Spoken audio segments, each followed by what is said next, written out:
Inilah Kamu salah jadi satu supir saksi pernah tertipu yang pernah bekerja di Kamboja sebagai jastip. di Kamboja. Terus kenapa kamu tiba-tiba kamu keluar, terus malah justru kamu yang terjebak jadi yang mau dibawa ke Kamboja kerja begini lagi nih, coba ini kan konyol nih.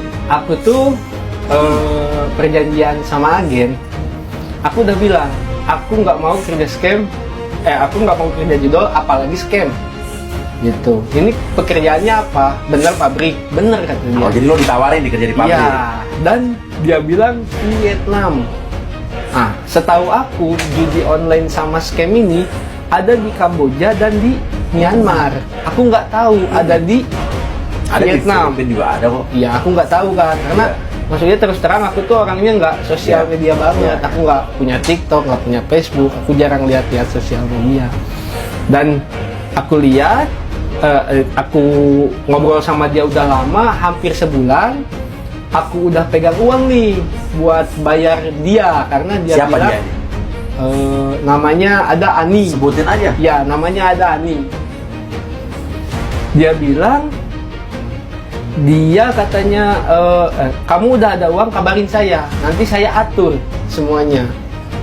Nah, begitu saya ada uang, saya bilang ke dia bilang, Mas Gali mau beli tiket sendiri atau kita atur semua, Mas Gali tinggal kerja aja. Aku bilang, tiket mah aku aja dah, karena aku tahu murah tiket, karena kan aku uangnya uang pas-pasan dengan dia. Aku pergi ke Vietnam, sampai Vietnam, aku bertemu dengan dia. Ketemu tuh orangnya? Ketemu. Masih muda, mau tua? Umur 50 lebihan lah. Oh, okay. Udah tua, udah. Perempuan ya? Perempuan. Orang Indonesia? Orang Indonesia. Kira-kira dari logatnya orang mana? Jawa. Jawa, oke. Aku bertemu dengan dia lagi ngobrol sama dua Chinese. Chinese emang orang China? Cina, sama orang Cina. Di hotel itu dia bilang, kamu masuk kamar, ini kuncinya. Aku dengar tuh ada pembicaraan Kamboja gitu. Aku pikir, aku masih positif ya. Aku pikir mungkin, Oh, dia dari Kamboja nih gitu. ya mungkin dia ada bisnis juga atau ada apa juga gitu, aku nggak tahu. Aku masuk kamar.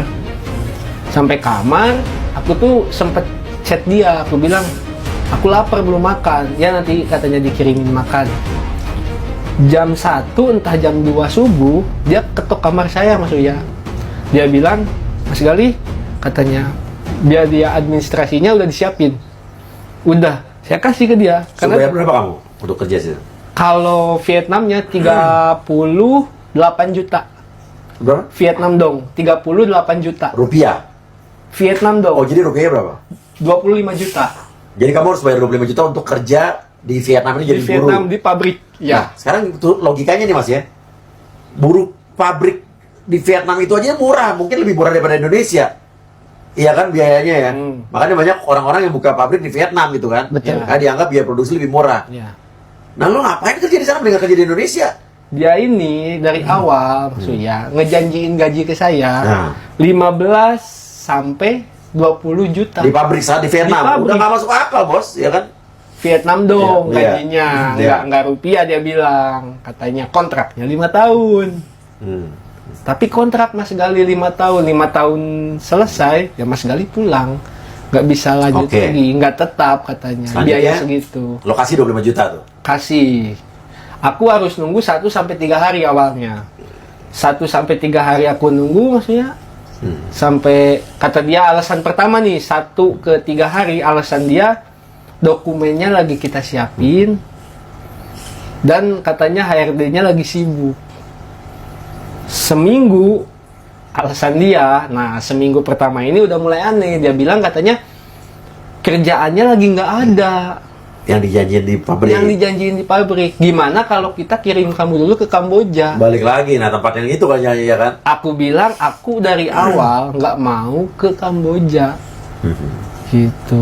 Tapi gini aku bilang, ke Kamboja apa? Aku bilang, aku sempat tanya gitu karena udah nggak ada uang Mas Uya, aku.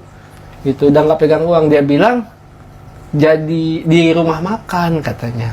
Aku udah curiga karena banyak penumpang yang aku bawa dari Indonesia dibilangnya kerja di rumah makan, jadi pelayan, padahal jadi judol scammer. Iya, gitu. Terus Nah, aku nggak mau, keke tuh.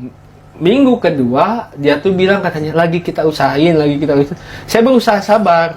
Karena kalau ini nggak sampai gol, apalagi uang saya nggak balik, saya kan rugi besar. Iya.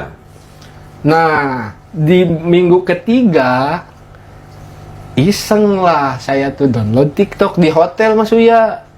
Gabut kan. Download TikTok, scroll, ada yang ngontenin nih si Bu Ani. Yang orang lo temuin itu? Iya. Sama mukanya? Sama. Apa konten dia bilang? Banyak bawa orang katanya dari apa? Indonesia ke sana. Bahkan dia dibilangin juga KBRI katanya tangkap dia. Dia paspor visanya habis, paspornya juga udah mati. Kata si konten kreator itu. Wah, aku bilang kena tipu nih. Nah, buat Bu Andi kalau merasa ini adalah fitnah, tolong hubungi saya, kita ngomong di sini. Ya. Oke. Lalu si konten kreator itu aku DM dong. Karena nih aku tuh udah ditekan juga sama pihak hotel Mas Uya. Masa ada orang di hotel sampai 3 minggu? Iya, orang kaya Iya kan? bener ya. Iya. Apalagi hotelnya hotel bagus. Yang bayar siapa tuh? Saya. Yang bayar kamu? Iya. Jual handphone. Oke. Karena aku nggak bawa uang sama sekali, Oke. udah habis. Nah, aku bilang, Mas, aku kena tipu nih sama Bu Ani. Aku bilang, bisa tolongin aku nggak? Aku pingin pulang. Udah di otak aku pulang. Nggak ada pikiran apa lagi maksudnya. Karena aku tahu, apalagi aku ingat dia ngobrol sama 2 Chinese ini, kalau aku sampai kena di sini, dibawa aku ke sana. Aku bilang gitu kan. Jadi lo yang lo bisa lo antar nih, ya? Iya.